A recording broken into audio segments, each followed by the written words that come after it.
ராஜயோகம் டிவி நேயர்கள் அனைவருக்கும் வணக்கம். நம்ம ராஜயோகம் டிவில புது புது ஆன்மீக தகவலை தெரிஞ்சுட்டு வரோம். அந்த வகையில இன்னைக்கு ஆன்மீக தகவலை எடுத்து சொல்றதுக்காக ராஜயோகம் புகழ் ராஜயோகம் டாக்டர் கே ராம் சார் அவர்களை வெல்கம் பண்ணிடலாம். வணக்கம் சார். வணக்கம் சார், இந்த தை மாதத்துல கன்னிராசிக்காரர்களுக்கு எப்படி சார் இருக்கு? எப்போதுமே இளமையோடும் பெருமையோடும் வளமையோடும் வாழ்க்கை நடத்தக்கூடிய ராசி கன்னிராசி. அந்த மாதிரியான கன்னிராசியை சேர்ந்தவர்களுக்கு இந்த தை மாதம் எண்ணி பார்க்க முடியாத ஏற்றங்களை கொடுக்கக்கூடிய யதார்த்தமான செயல்பாடுகளுக்கு கூட பதார்த்தமான மாற்றங்களை கொடுக்கக்கூடிய மாதமாகத்தான் அமையப்போகுது. எதனால் உங்களுடைய ராசிக்கு 5ஆம் இடம் என்று சொல்லக்கூடிய பஞ்சமஸ்தானம் என்று சொல்லக்கூடிய பூர்வ புண்ணிய புத்தரஸ்தானம் என்று சொல்லக்கூடிய 5ஆம் இடத்துல மகர ராசியில் சூரிய பகவான் மாதம் முழுவதும் சஞ்சாரம் செய்ய இருக்கிறாரு. அந்த சஞ்சாரம் செய்யக்கூடிய அந்த சூரிய பகவான் அதாவது தன்னுடைய குடும்பத்தில் சம்சார சம்பந்தப்பட்ட வகையில் சந்தோஷத்தை கொடுக்கக்கூடியது, கணவன் சம்பந்தப்பட்ட விஷயங்களில் அதிகாரத்தை கொடுக்கக்கூடியது, கௌரவத்தை கொடுக்கக்கூடியது, ஒட்டுமொத்த குடும்பத்துக்கு குதூகலமான ஒரு மிகப்பெரிய நன்மையை கொடுக்கக்கூடிய மாதமாக தை மாதம் முழுவதும் அமையப்போகுது அப்படிங்கிறது உண்மை.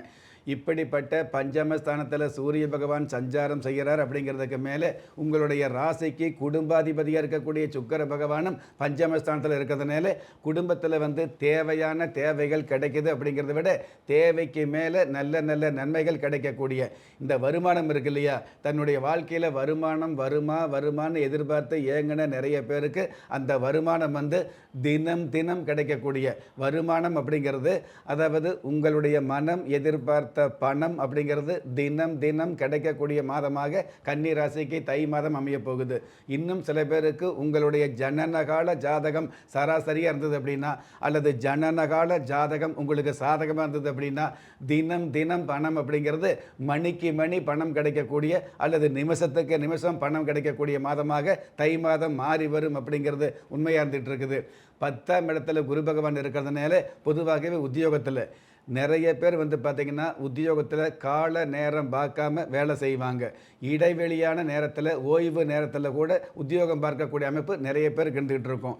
அப்படியெல்லாம் உத்தியோகம் பார்த்தா அவங்களுக்கு கிடைக்க வேண்டிய பதவி உயர்வு அல்லது பாராட்டு இன்னொருவருக்கு கிடைக்க, அதாவது அவங்களுக்கு கிடைக்க வேண்டிய பணி உயர்வு அடுத்தவங்களுக்கு கிடைக்கும்போது கொஞ்சம் அங்கலாப்பு இருக்கும் இல்லையா, அந்த மாதிரி அடுத்தவங்களுக்கு கிடைச்சாலும் பரவாயில்ல, அவங்க தகுதியே இல்லாத திறமையே இல்லாத உங்களுக்கு பின்னாடி உத்தியோகம் பார்த்தவங்க இருந்துகிட்டு இருப்பாங்க. அப்படி கிடைக்கும் போது கண்டிப்பாக யாராக இருந்தாலும் மனசு வலிக்கும் இல்லையா, அந்த மாதிரி இல்லாமல் உங்களுக்கு கிடைக்க வேண்டிய மரியாதை, உங்களுக்கு கிடைக்க வேண்டிய உயர்வு, உங்களுக்கு கிடைக்க வேண்டிய பாராட்டு கண்டிப்பாக கிடைக்கக்கூடிய மாதமாக இந்த மாதம் அமையும். அல்லது நிர்பந்தமாக உங்களை பாராட்ட வேண்டிய, நிர்பந்தமாக உங்களுக்கு பதவி உயர்வு கொடுக்க வேண்டிய ஒரு கட்டாயம் அதாவது நிர்வாகத்துக்கு அமையும் அப்படிங்கிறது உண்மையான விஷயமா இருந்துகிட்டு இருக்குது. இந்த பிள்ளைகள் வகையில் பார்த்தீங்கன்னா தவமிருந்து வரமிருந்து பிள்ளை குட்டைகளை பெற்றெடுத்த குடும்பத்தில் அந்த பிள்ளைகள் மூலமாகவே தொல்லைகள் இருக்கும் அப்படிங்கிறது உண்மைதான். அந்த தொல்லைகள் எல்லாம் கிள்ளை எறியக்கூடிய மாதமாக தை மாதம் அமையப்போகுது.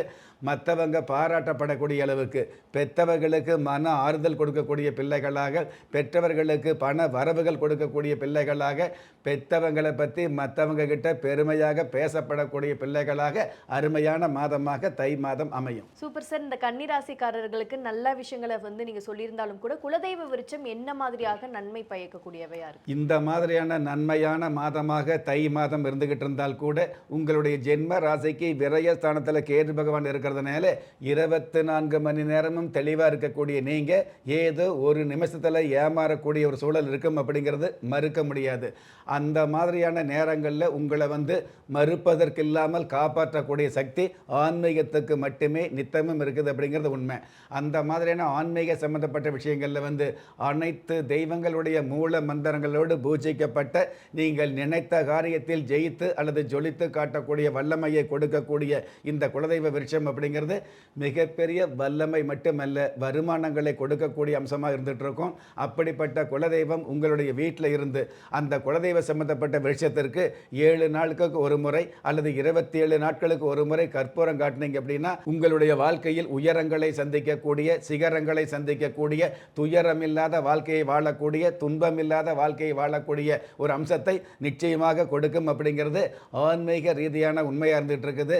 இது எல்லாவற்றுக்கும் மேலாக ஒரு குடும்பத்தில், ஒரு வீட்டில் குலதெய்வ விருட்சம் இருந்தது அப்படின்னா அந்த குடும்பத்தில் உள்ள அனைவரையுமே தற்காத்து அந்த குடும்பத்தில் உள்ள அனைவருக்குமே நற்பலன்களை கொடுக்கக்கூடிய அமைப்பும் குலதெய்வ விருட்சத்திற்கு உண்டான சிறப்பு. Super sir. நம்ம குலதெய்வ விருட்சம் இவ்வளோ பெரிய மேன்மையை கொடுக்கக்கூடியவை அப்படிங்கிறது மிகப்பெரிய சிறப்பு சார். இன்னைக்கு நிகழ்ச்சியில் கலந்துகிட்டதுக்கு நன்றி சார். நன்றி.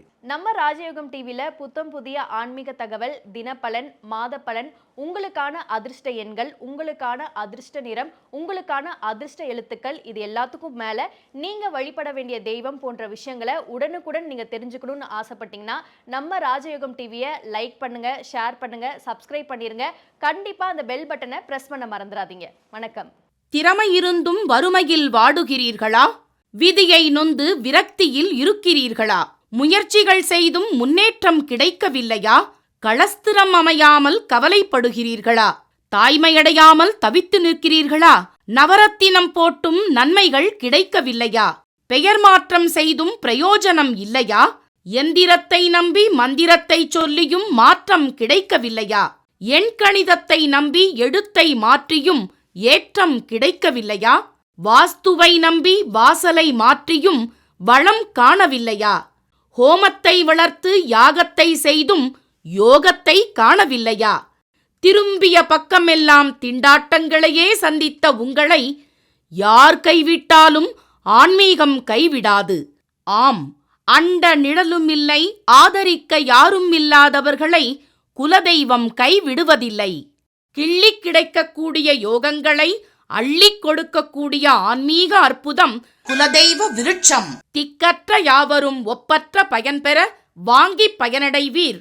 குலதெய்வ விருட்சம். குலதெய்வ விருட்சம், குடும்பமே சுபிட்சம்.